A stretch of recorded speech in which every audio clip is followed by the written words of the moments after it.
Welcome. We'll hang out for a minute and see if we get any more people, and I'll start right on the hour.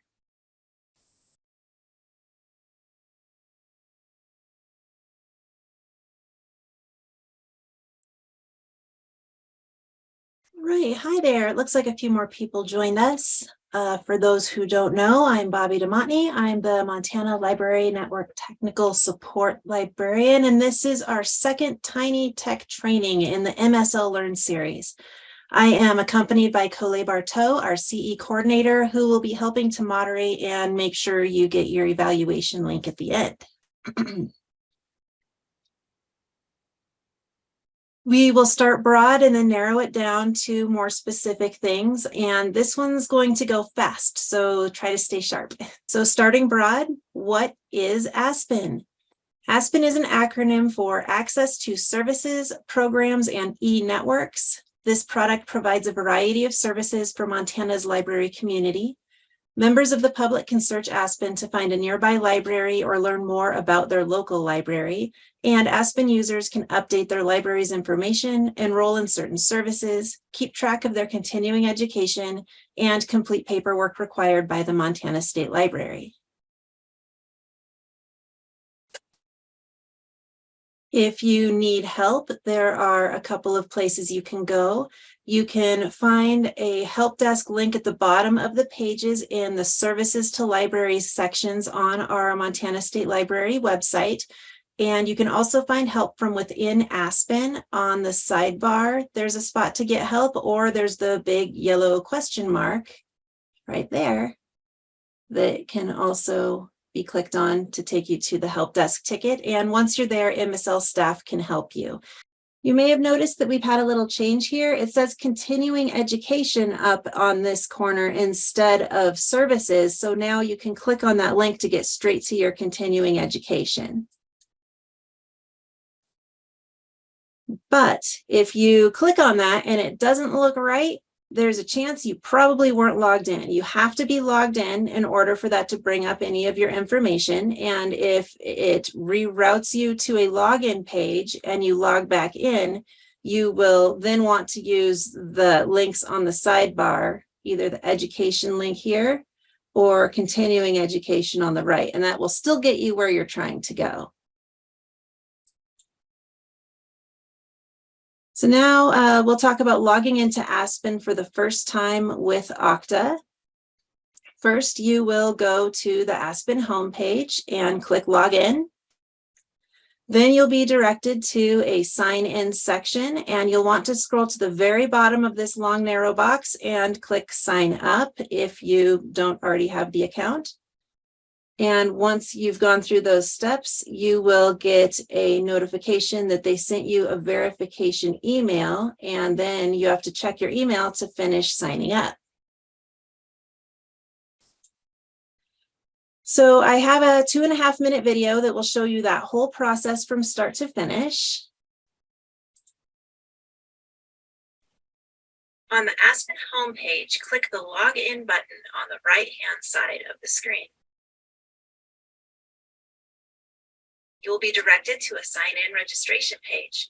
At the very bottom of the sign-in box, there will be an area to sign up.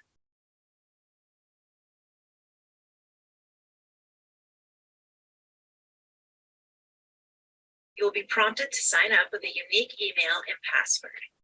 You should know Okta identifies people by their email. If you and other library staff or trustees share an email address, make sure to discuss who will use the primary email and who needs to create a new one. If this poses a problem and you need suggestions or guidance, please open a help desk ticket.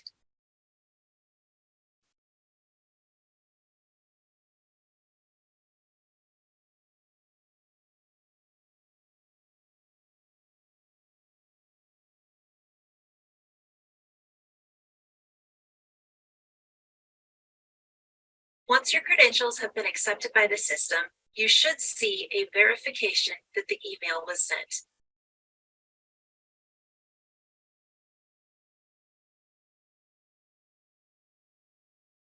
Now you can check your email and confirm that the verification arrived and activate your account.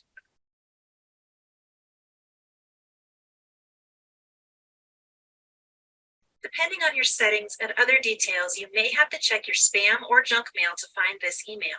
This activation will be good for 7 days. If you've gone past 7 days without activating your account, you will need to request a new verification email with a help desk ticket. Click Register to complete this process and be routed to the front page of ASPeN.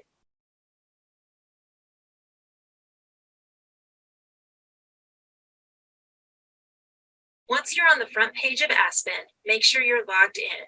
You can tell this because it'll say "Welcome" and your name. For right now, you might not have any roles. This step needs to be completed by your manager or director in cooperation with MSL staff. They will add your position and job title to their organization page, and then MSL technical support will associate the personal account that you just made to the one that your director added.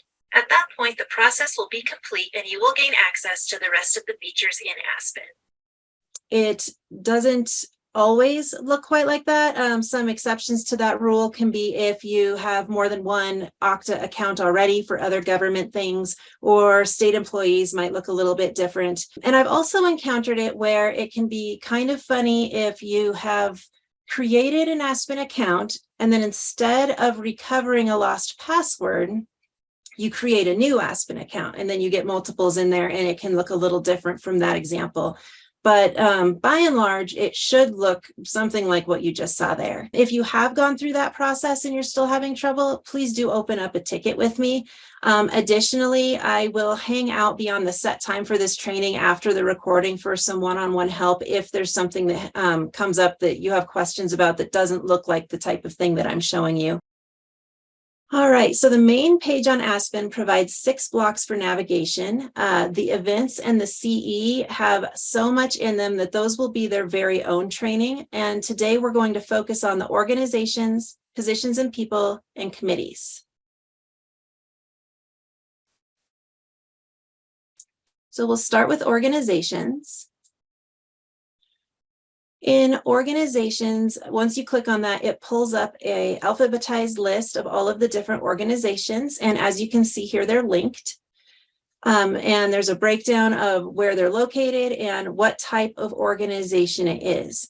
Clicking on these headers will sort them by alphabetical order. So if you maybe don't want it by organization and instead you're looking for an organization in a specific city, you can click on city and it will sort ABC order, and you can scroll through to find that. Some organizations will have more information in them than others. It completely depends on what the directors of those organizations have added to ASPeN. Once you click on one of those linked organizations, you get a lot more information.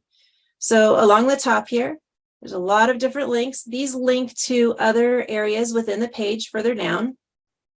This in the middle is your standard contact information that you'll need. Your website and catalog for the organization are right here. And then any services that that library participates in will be listed right up here.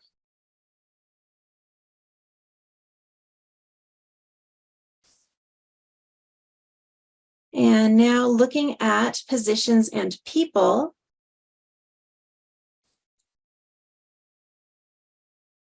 it's awfully similar. This one takes a little bit longer to load when you're looking at it in real time. And one of my best suggestions that I found for getting around in there quickly is sorting by all. So if you scroll to the very bottom of the page, there's a drop down where you can select if you want to see 10, 20, or everybody. Once you select all, it will automatically pull them all up. And then you can go back to the top and sort by the one you want. And then you can find it very fast by scrolling with the scroll bar. For anyone who's done some searching in ASPeN, especially in the people and positions, I'm sure you know how it can sometimes drag on while it's loading because there's just so many to go through. And this is a really fast and easy way to bypass that.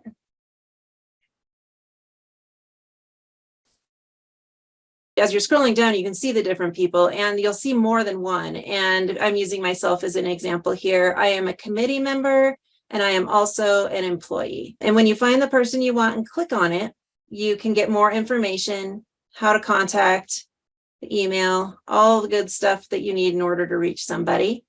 And this is why it is essential to make sure that you're keeping your library information current. ASPeN is only as accurate as the information our library staff and directors can put into it. And if people aren't keeping up with turnover, there might be some inaccuracies in here. So it's just a good reminder to be sure to keep that stuff up to date as much as you can.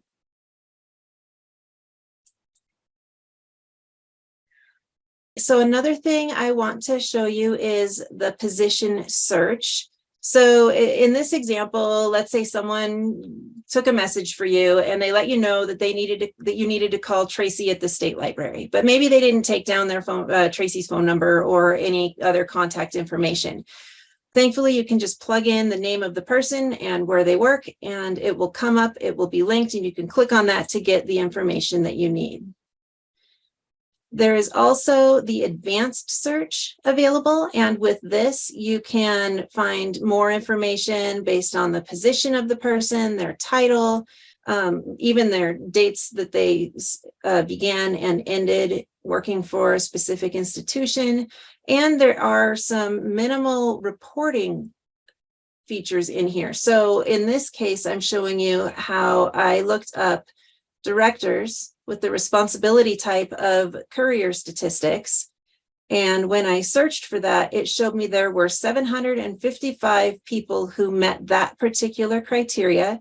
And if I wanted to, I could export those results to Excel and have a list if for some reason I needed to contact those people. So there are some ways to use this for contact lists and such that you should be aware of. And that brings us to committees.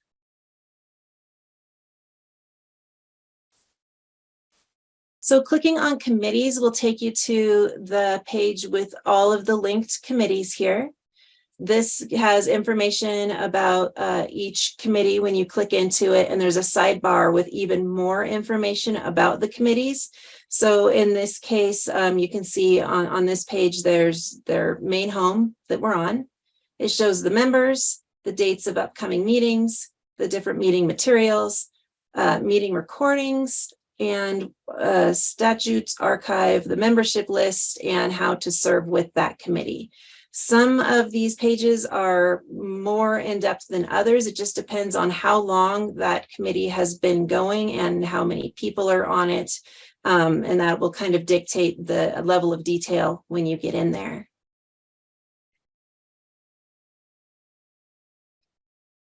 So for help and resources, we have our MSL knowledge base articles. And within the knowledge base, you can select ASPeN.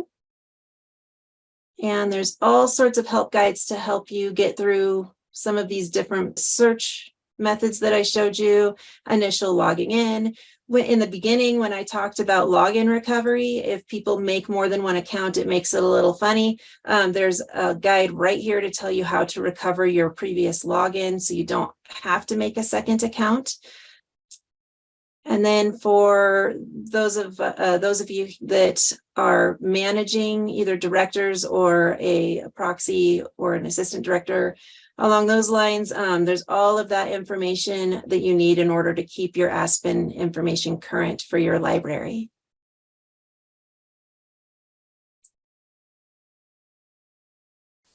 You can get to that through that help section that we saw on that front page with the yellow question mark. That not only brings you to the ticket system, but there is also the link to the knowledge base. If you're trying to navigate there from our website, again, you can do that by visiting the bottom of just about any of our services to libraries pages, and that will have a link that'll get you back over to that help desk. Let's see, so we covered a lot, and I want to assure you, you don't have to remember all of this right now. There will be a recording available on the YouTube channel. We have the knowledge base articles that I just showed you, or if there was something you saw that you need additional help with, I would love it if you'd open up a ticket. I also want to encourage you to fill out your evaluations. Colette will be adding a link to the chat for that. And I've intentionally left some time for questions, or if you would like me to try and show you any of those things that were on the slides live, I can attempt to do that too. It just wanted to make sure we got through the meat of it before I tried to do that.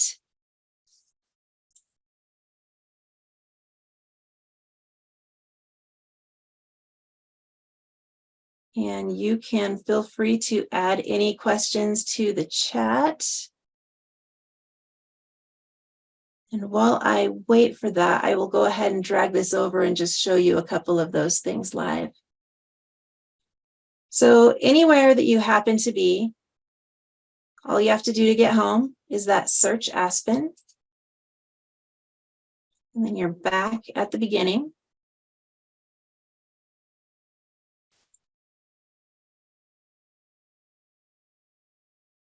Here's that sorting feature in real time.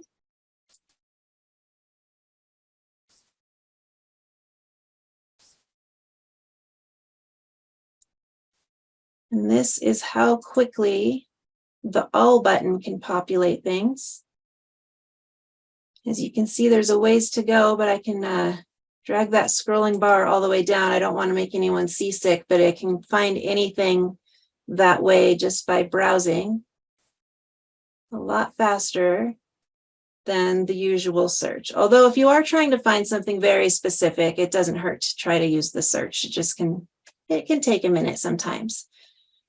When I was talking about exporting results to Excel, there's that button right there.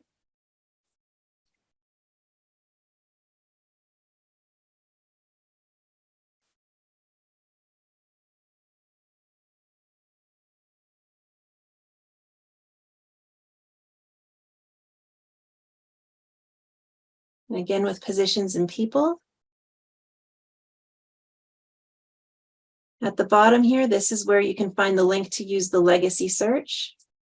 Bobby, Karen's asking about clicking on Garfield County Library to see if her library is updated. Oh, all right. Wonderful. Let me get back over to organizations. Only if you have time, though. Otherwise, I can check on that, but I might be able to see how you do it too. Thank you. Yeah, I intentionally left some time. I'm glad there still was some after getting Zoom back in at the beginning there.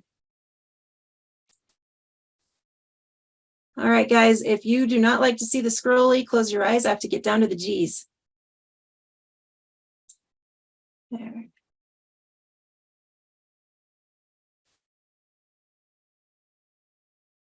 And we're on Garfield, and this is the information that comes up. You can tell me if that's looking good.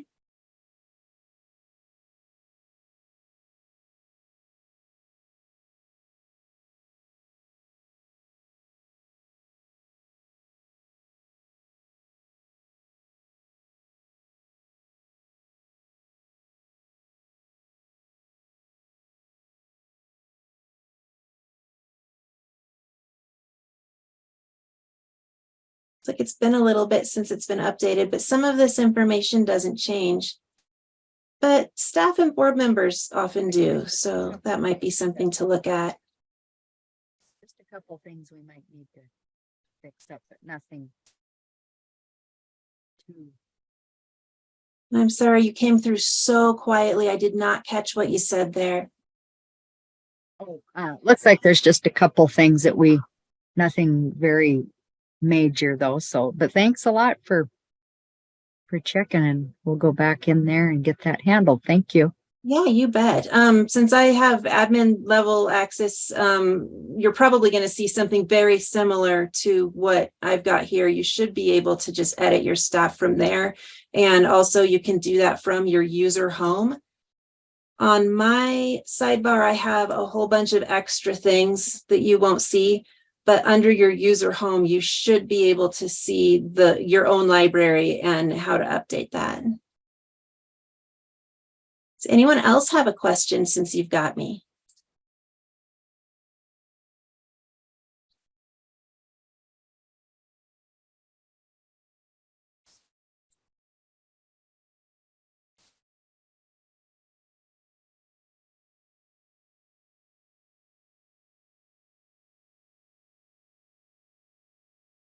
Oh, hey, you're very welcome, Megan.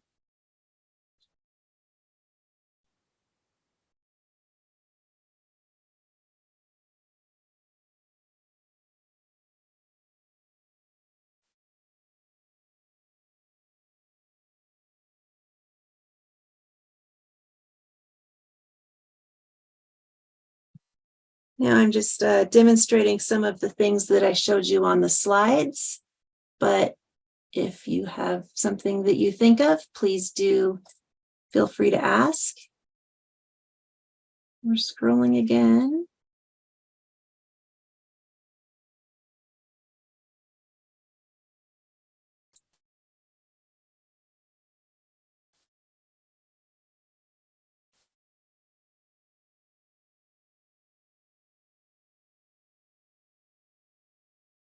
So yeah, by pulling up name and library, you can get the overview of what they're involved in, and you can find their information to reach out.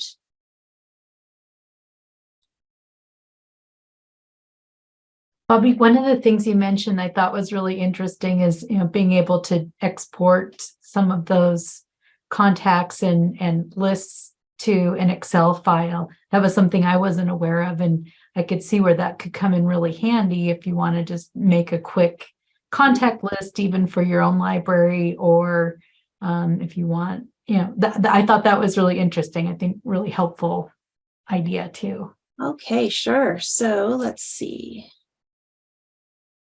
So if I want to make a list of people, and I'll save you guys having to watch me scroll a whole bunch, but I want to find a library that would maybe have a lot of people in it too. Hey, there we go. Belgrade. We'll have some people. You can search for that.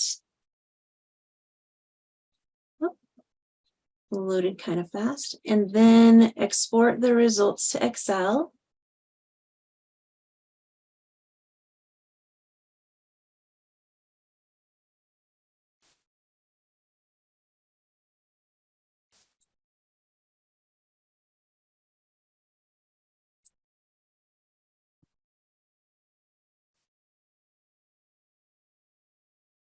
And there you go. And then my favorite trick for anything that I'm exporting through here, if you don't already know, is to auto fit column width, and then you can actually see what all of that is. So that's how that works. No, that's cool. I really like that, because then if you need to update, it would be handy to download that spreadsheet and just have that visual check if all of the names and the information are correct, and then go back into ASPeN to update any positions, especially for directors, or like you said, assistant directors, or people who've been delegated the responsibility to update information for an organization. So that clicked something for me. That was really cool. Oh, good. I'm glad that was helpful. And since you mentioned it, I'll also bring up, if you have someone on staff that you would like to delegate to be able to do those sorts of things, you can actually set that up with me by opening up a help desk ticket.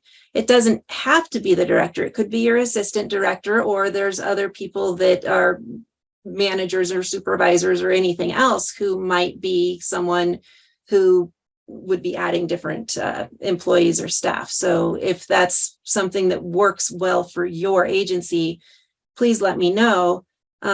Just be very sure to keep that in mind if there is turnover with that person, so that it's not going undone. All right, well, we have hit the 30-minute mark, and I don't see any more questions. I think we can go ahead and stop the recording now, and then I'll hang out for a minute in case there was anyone who had questions that they didn't want recorded, and then after that, I can give you back your time. Thank you all for joining.